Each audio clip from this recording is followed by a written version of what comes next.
Welcome to icon politics. నేను మీ హరిత.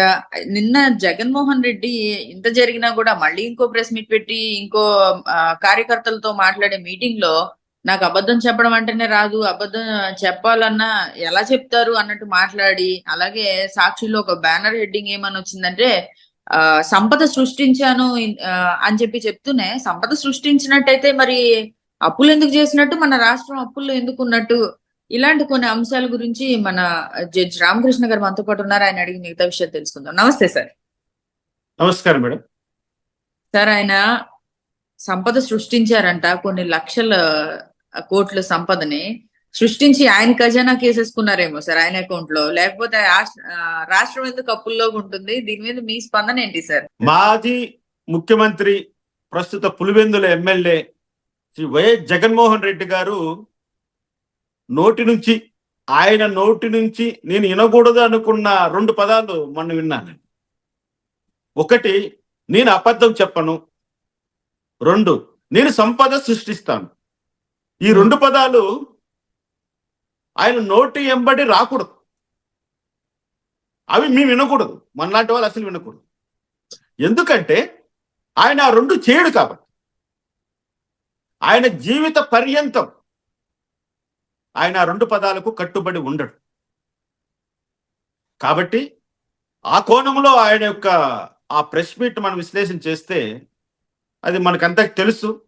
అది ఏదైతే ఆదాని సంబంధించి ఈ యొక్క సోలార్ పవర్ పర్చేస్ సంబంధించి ఆ ఒప్పందాల గురించి, అదేవిధంగా అమెరికాలో ఏర్పడ్డ పరిణామాల గురించి, అమెరికా కోర్టులో జగన్మోహన్ రెడ్డి గారి యొక్క ప్రస్తావనతో అక్కడ కేసు ఫైల్ చేయడం.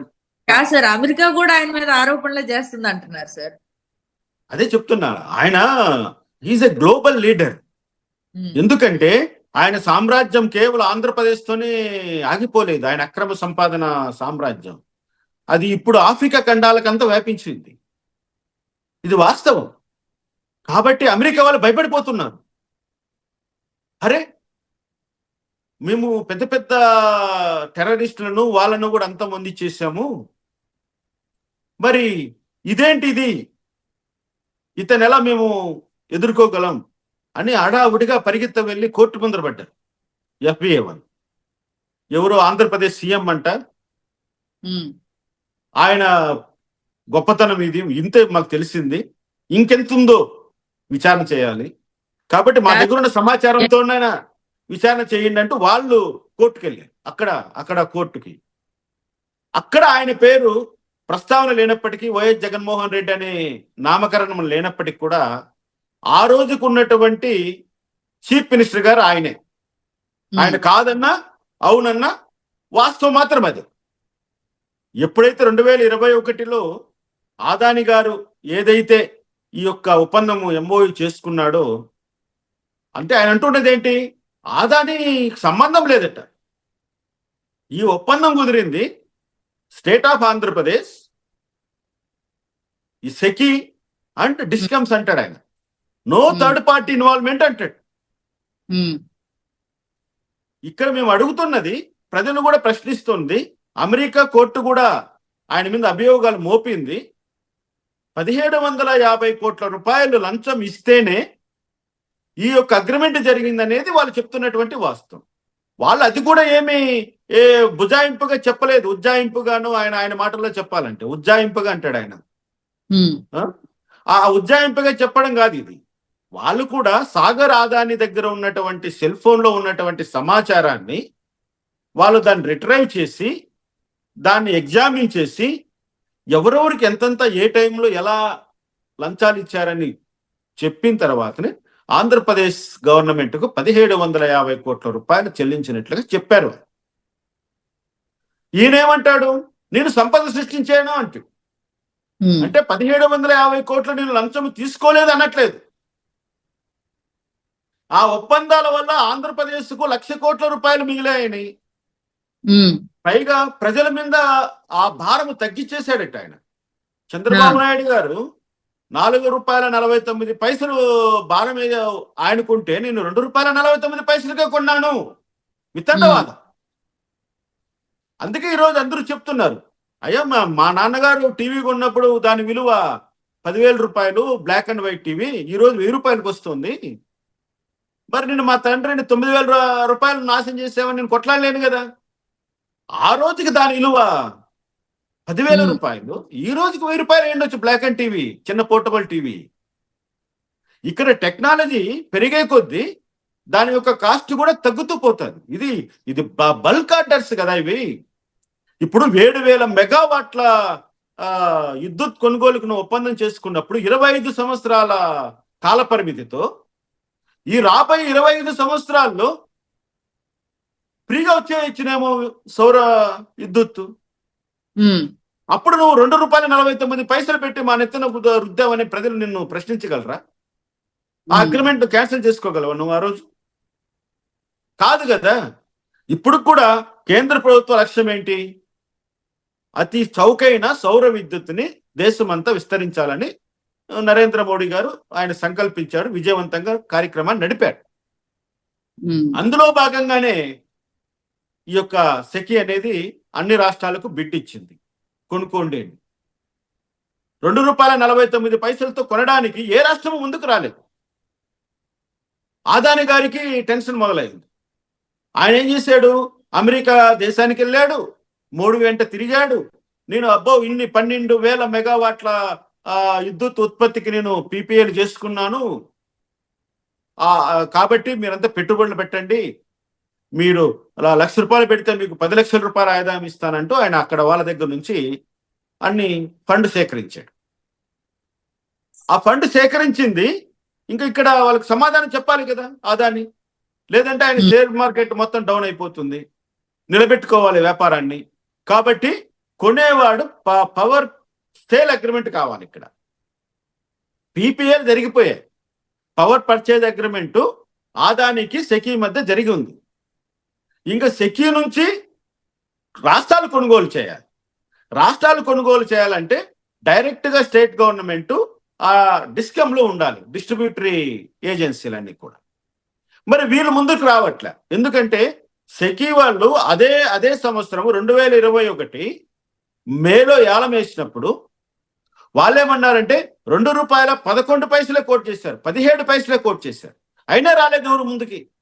ఎందుకంటే ₹1.99 రాజస్థాన్ గవర్నమెంట్ పర్చేజ్ చేస్తుంది, గుజరాత్ గవర్నమెంట్ పర్చేజ్ చేస్తుంది. మరి ₹2.17 నేను ఎందుకు కట్టాలని ఏ రాష్ట్రం ముందుకు రాలేదు.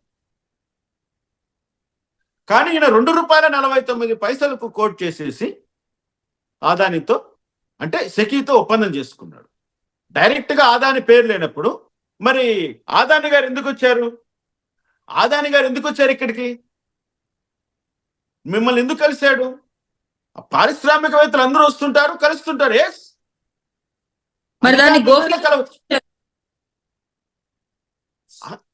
పారిశ్రామికవేత్తలు ముఖ్యమంత్రులను కలుస్తుండడం అన్నది పెద్ద సమస్య కాదని ఆయన అన్నాడు. కరెక్టే, రావాలి, పెట్టుబడిదారులు రాష్ట్రానికి రావాలి, పరిశ్రమలు పెట్టాలి, అభివృద్ధి చేయాలి, ప్రజలకు ఉద్యోగాలు ఇవ్వాలి, ఉపాధి కల్పించాలి, పేదరికం పోగొట్టాలి. కానీ నీ దగ్గరికి వచ్చిన వాళ్ళు ఎవరు అలాంటి వాళ్ళు కాదు.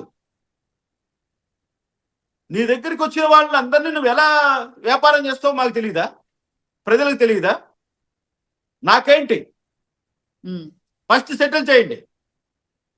అందుకే రాశారు వాళ్ళు ఛార్జ్ షీట్ లో ప్రామిస్ పెయిడ్ ఆర్ ప్రామిస్డ్ అని రాశారు. అంటే దాని మీనింగ్ ఏంటంటే పెయిడ్ అన్నదానికి ఒక అర్థం వస్తుంది, ప్రామిస్డ్ అన్నదానికి ఒక అర్థం వస్తుంది. ఇక్కడ ప్రామిస్ అని రాయడంలో వాళ్ళు రిజర్వ్ చేసుకున్న రైట్ ఏంటంటే ఈ 1,750 కోట్ల రూపాయలు డైరెక్ట్ గా ఆంధ్రప్రదేశ్ సీఎం ఖాతాలోకి వెళ్ళాయా, ప్రైవేట్ ఖాతాలోకి వెళ్ళాయా, లేక ఆయన అనుచరుల ద్వారా ఈ డబ్బు ఏమైనా ఆయన దగ్గర చేరింది అనేది ప్రామిస్ అనే పదం మీద ఇన్వెస్టిగేషన్ చేయొచ్చు. అందుకని America court paid or promise అని రాసింది. నువ్వు దానికి సమాధానం చెప్పాలి. నాకు సెలవులు కప్పాలి, ఉంటే గింటే అవార్డులు ఇవ్వాలి.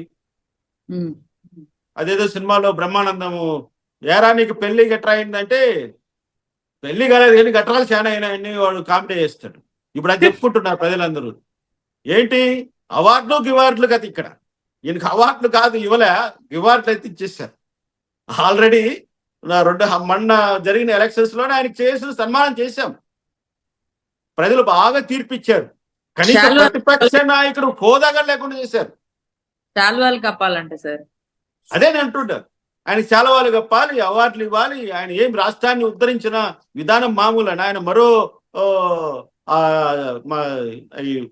చెప్పుకోవాలి, చక్రవర్తి పేర్లు చెప్పుకోవాలి. గుప్త చక్రవర్తులు, లేకపోతే మన శ్రీకృష్ణదేవరాయలు, ఇటువంటి వాళ్ళ పేర్లు. అటువంటి పరంపర ఇది, మామూలుగా పరంపర కాదు ఇది.